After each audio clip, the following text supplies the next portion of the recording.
Je vous laisse écrire, il y en a déjà eu pas mal, si vous voulez en rajouter d'autres, des questions dans le chat. Et comme la première session, on va en choisir quelques-unes et on va les commencer. On aura peut-être même le privilège d'avoir une session un peu plus longue, donc plus de questions pour celle-ci. Je vais commencer avec la question de Jacques qui demande qu'est-ce que Total a promis de donner à l'Ouganda comme compensation, et je pense que cette question s'adresse à Landry. Alors, qu'est-ce que Total a promis à Ouganda? Je dirais que l'État ougandais, à travers son entreprise Lunox, c'est un de, je dirais, shareholders, un des, non, m'échappe pas en français. Donc, il y a 4, je dirais, actionnaires majoritaires de ce projet. Il y a évidemment Total qui détient 62% des actions. Il y a le Sinopec, la compagnie chinoise, à 8%. L'État, la compagnie nationale ougandaise du pétrole et de Tanzanie, respectivement 15%. Donc, je dirais que c'est 15% de revenus projetés de ce projet reviendront à l'État ougandais. Mais une chose intéressante que j'aimerais partager avec vous, c'est que d'après les débats parlementaires qui sont en cours par rapport à ce projet, il a été décidé, par exemple, qu'un quart de ces revenus servira au service de la dette, donc rembourser la dette ougandaise, voilà, que le pays a contacté. Et un autre cas servira, je dirais, ira à l'armée ougandaise. Donc, l'achat de nouveaux équipements, probablement de la France ou d'autres pays. Et vous comprenez déjà que la part, je dirais, qui, même s'il serait bénéfique, qui reviendrait à l'État ou aux populations, aux citoyens ordinaires pour les infrastructures ou les services sociaux, ou les autres projets à caractère social, c'est une part extrêmement réduite. Donc, ce sont les 50% qui restent. Et on ne sait même pas sûr si les 50 seront, disons, affectés vers les services ou les projets prioritaires. Donc, ça comprend aussi que tout simplement, c'est un projet dont une partie des ressources reviendront vers les pays dits du Nord, service de la dette, donc rembourser la dette, acheter de nouveaux équipements, et c'est quelque chose qui ne profitera en aucun cas aux populations, comme c'est projeté. Voilà. Merci beaucoup pour ta réponse. On peut continuer avec une question qui avait été posée en première session par Charles, qui demande s'il y a la possibilité d'alerter la représentation nationale pour qu'une commission parlementaire, par exemple, puisse enquêter sur ces rapports militaires et intérêts pétroliers. Et la question est ouverte à tous nos intervenants. Et je peux la répéter aussi. Je peux me lancer rapidement sur base de discussions justement qu'on avait fait avec certains d'entre vous il y a un mois, lorsque nous avons lancé cette campagne. Il y avait, je crois, un intérêt ou une certaine... certains politiques français s'étaient engagés à saisir ou mettre en place, je pense, un comité d'enquête parlementaire pour plancher effectivement sur ces rapports et les détailler, évidemment, questionner les membres du gouvernement, les autres autorités par rapport à ces pratiques à jugement, parce que ça avait fait beaucoup de bruit et ça avait suscité un tel intérêt et un engouement pour que les élus puissent se pencher davantage sur ça. Je ne suis peut-être pas le mieux placé pour le dire, si quelqu'un a une meilleure information par rapport à ça. Alors, suite à notre rapport, nous, sur les Yémen et la militarisation, on a eu effectivement un certain nombre d'interpellations venant de députés à l'Assemblée nationale, notamment Clémentine Autain et d'autres, mais ça s'est quand même un peu arrêté au milieu du gué. C'est-à-dire que à un moment donné, il y a des questions qui ont été posées. Le gouvernement a botté en touche et n'a pas du tout voulu éclaircir le rôle de Total au Yémen et sa propre responsabilité. Et surtout, on sentait effectivement à un moment donné aussi qu'il ne souhaitait pas auditionner le PDG de Total. Mais ça, en fait, pourquoi on arrive à ce type de blocage, c'est que le travail d'interpellation n'est pas assez important, il n'y a pas assez de pression de la part de la société civile pour justement arriver à maintenir des campagnes dans le temps et à faire que la pression monte et que le pouvoir politique se sente obligé de trouver des réponses et que les députés eux-mêmes, à un moment donné, puissent à un moment donné être secoués et soient obligés aussi de maintenir leur mobilisation dans le temps, parce qu'on sait que c'est pas en 2-3 jours qu'on va inverser cette dynamique de la militarisation, ni même remettre en cause c'est la question de notre dépendance énergétique. Donc, faut pas, voilà, je crois qu'il y a un travail collectif à mener, voilà, entre nos organisations, mais aussi au niveau militant. Je pense que d'ailleurs, ceux qui suivent ce webinaire peuvent aussi prendre contact avec l'Observatoire des armements si vous avez aussi si vous souhaitez travailler sur cette question de la militarisation et du rôle de la France. On est là à Lyon, même si vous habitez un peu en dehors de Lyon. On peut aussi être un centre de ressources et vous pouvez aussi investir par le biais de l'Observatoire. Donc, je pense que c'est un travail à long terme à mener aussi là-dessus. On peut y arriver que collectivement, mais il faut arriver à maintenir cette pression dans le temps. Et cette pression n'est pas assez importante encore aujourd'hui pour inverser le cours des choses.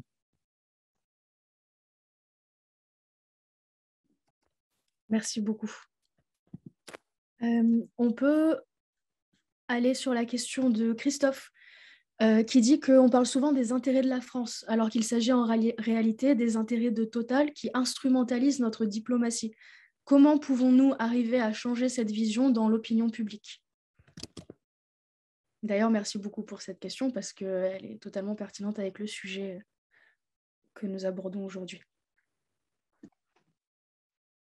Bah oui et non. Moi, je serais tenté de répondre parce que je pense qu'en fait, Total exploite le gaz et les hydrocarbures, mais enfin, je veux dire, on est tous dépendants en fait de l'hydrocarbure qui procure en fait notre mode de vie actuel qui est bien supérieur à celui des Mozambicains. C'est pas les Mozambicains ou les Yéménites qui profitent, qui vont profiter du gaz et de ses ressources et de ses bénéfices là-bas. Donc, je pense qu'il y a une contradiction, en fait. On est placé devant un petit peu une contradiction, et c'est pour ça que il me semble que c'est important d'interroger pas uniquement le rôle de la multinationale, mais aussi le rôle de notre propre gouvernement, qui justement va passer par la puissance publique pour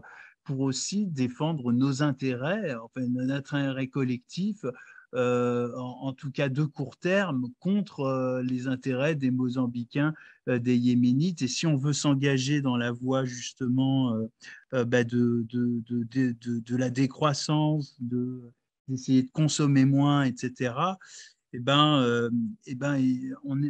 faudra effectivement à la fois questionner effectivement l'énergétique, remettre en cause cette course aux hydrocarbures, mais aussi à un moment donné aussi se battre contre l'emprise du militaire, c'est-à-dire le fait que par exemple on est le 3e producteur d'armes dans le monde, que notre armée, qu'on va mettre encore en chantier de 20 nouveaux pétrouilleurs maritimes, 20 nouveaux bateaux dans les prochaines années, alors qu'il y a cette course pour l'exploitation du gaz offshore, donc c'est sans doute lié. Donc voilà, en arrivant justement, là encore, à associer les causes. Et je voudrais peut-être juste compléter, Tony, aussi en disant que je pense que c'est notre devoir aussi en tant que citoyen et citoyenne, de mettre de la pression sur nos gouvernements. Ils sont censés, je dis censés être élus et nous représenter, mais au final, on voit que ce n'est pas du tout ça qui est en train de se faire. Et je pense qu'il y a différentes manières que ça peut se faire. Par exemple, là, on va vous en parler juste après sur la commission parlementaire qui est poussée par des députés progressistes, que nous, on peut pousser à ce que ça se mette en place. Donc, je pense qu'il faut qu'on les tienne redevables à leurs engagements et à ce qu'ils nous doivent en tant que société et la vision qu'on en défend, tant dans les espaces politiques, dans les espaces médiatiques, dans les réseaux sociaux, au niveau de l'opinion publique, dans les élections, à plein de niveaux. Je pense qu'il y a plusieurs moyens qu'on a la société civile pour qui sentent, autant les multinationales que les gouvernements, qu'en fait, ils n'ont pas carte blanche. Ils n'ont pas carte blanche et on va leur mettre des bâtons dans les roues et en fait, ils sont redevables, surtout les gouvernements sont redevables en fait à la population et c'est aussi des fois le défi de se dire, ben, en fait, on ne perce pas tout le temps facilement dans les médias, mais il y a des rapports détaillés qui sont faits en fait par plusieurs ONG qui montrent en fait la complicité de l'État français dans les agirs de multinationales à l'étranger. Et la complicité des institutions financières, c'est vraiment un triangle. Hein.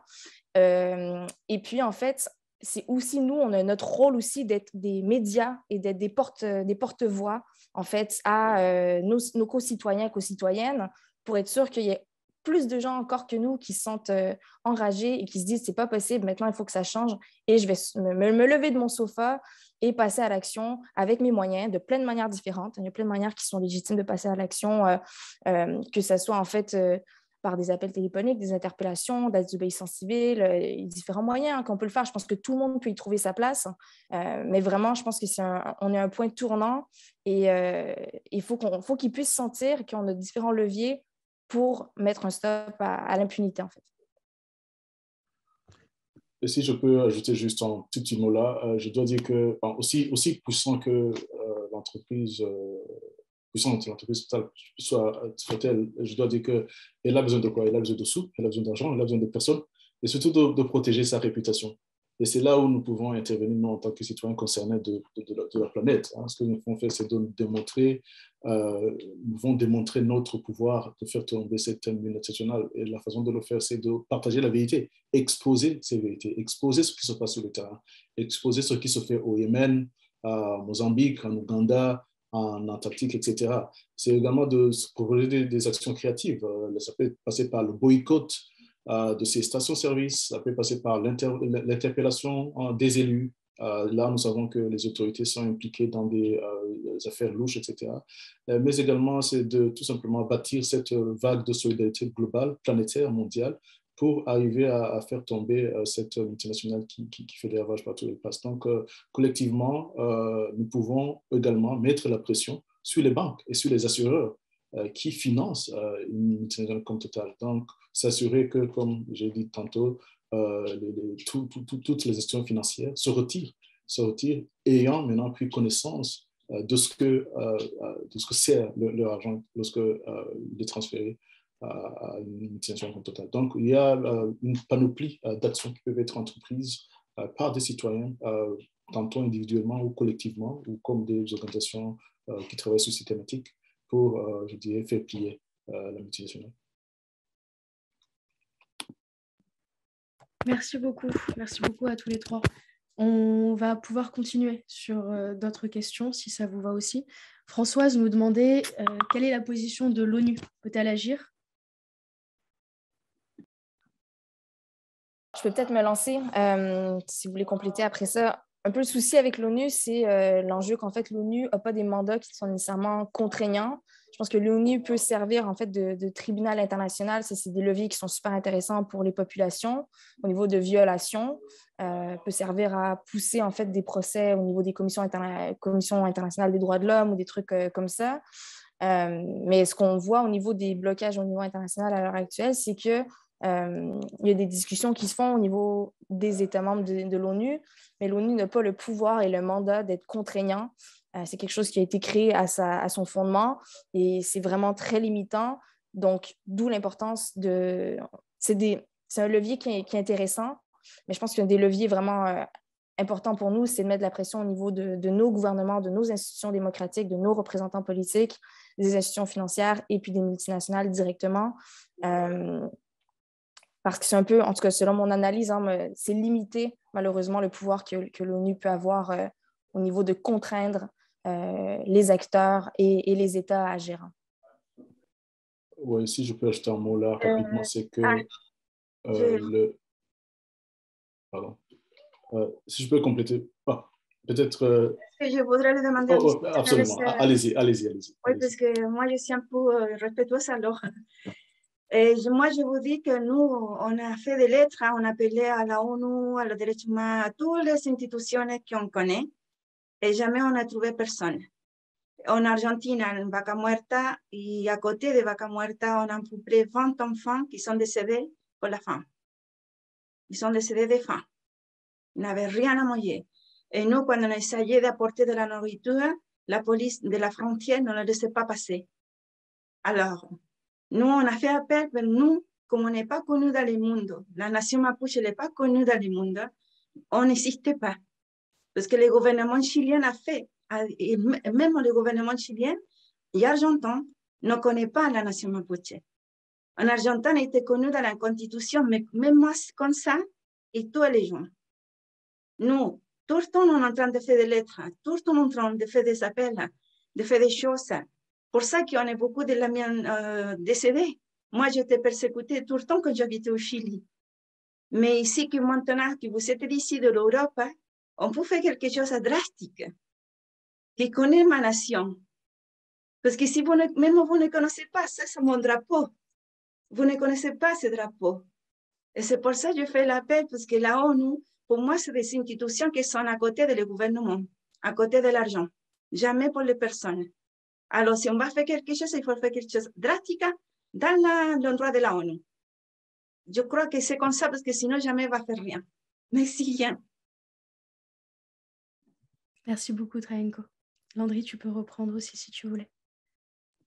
Oui, je voulais juste ajouter que saisir l'ONU peut être limité. Dans le cas de l'ICOP, ce qui a été fait jusqu'à présent, c'est que quelques rapporteurs des droits humains ont été saisis une fois qu'on a pu documenter l'impact sur les populations.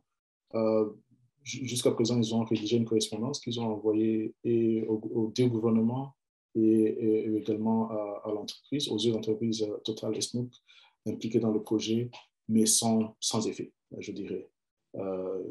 Ce qui me porte à croire que ce que Isabelle a dit tout à l'heure, c'est vraiment l'impact des Nations Unies, c'est presque limité dans ce cas. Il faut agir là où ça peut avoir un effet palpable. Ce sont les financiers, ce sont les assureurs et les autres qui, une fois qu'ils se désengagent, l'entreprise n'a pas d'autre choix, je dirais. Landry, justement, on a une dernière question qui, en l'occurrence, s'adresse à toi. Elle est un petit peu complexe, mais intéressante. Donc, on peut prendre encore quelques minutes, 3 minutes pour répondre. Donc, c'est Martin qui demande quelle est la source quant à la répartition des revenus provenant d'ICOP. Est-ce que déjà, c'est présent dans un document public? Aussi, les 25% dont tu parlais, les 25% qui vont au service de la dette. Sait-on si la France fait partie des créanciers? Si ces 25% vont à l'armée ougandaise? Et sait-on si les entreprises françaises se placent déjà pour en profiter? Je vais la reposter dans le chat. Et je viens de poster la réponse parce que je me rends compte que je vais envoyer dans le chat. Mais la source, ce sont les débats parlementaires qui ont eu lieu cet été au niveau du Parlement ougandais. Donc, c'est ça la source. Ce n'est pas encore public. Et je ne suis pas très sûr si ce sont les derniers chiffres qui ont été retenus. Je dois le préciser quand même. Et autre chose, c'est que attends, je pense que je vais redire la deuxième partie des questions. Alors, je n'ai pas vraiment de statistiques pour savoir quels sont les principaux créanciers de l'Ouganda, mais je crois bien que la France fait partie de ces créanciers et que aussi certaines entreprises françaises sont en train de se positionner pour justement fournir les armes que l'État compte acheter. Donc, c'est un peu à prendre au conditionnel pour le moment. Rien n'est public pour le moment. Mais une fois qu'on en connaît davantage et qu'on a une source plus fiable, plus crédible, on pourra la partager. C'est bien. Merci beaucoup. Merci beaucoup à vous tous pour vos questions, vous tous et vous toutes. Et merci aux intervenants pour leurs réponses. Maintenant, on va mettre en place des différents breakout rooms. Donc différentes petites salles dans lesquelles vous allez être répartis et on va prendre le temps de vous présenter quelques appels à l'action, quelques moyens d'agir qu'on a réunis pour l'événement qui reprend globalement ce qui vous a été présenté ou qui est en lien avec. Et on pourra peut-être, en dépendant du temps, prendre le temps d'écouter les votes si vous en avez également à proposer. Donc, on va passer maintenant à la répartition.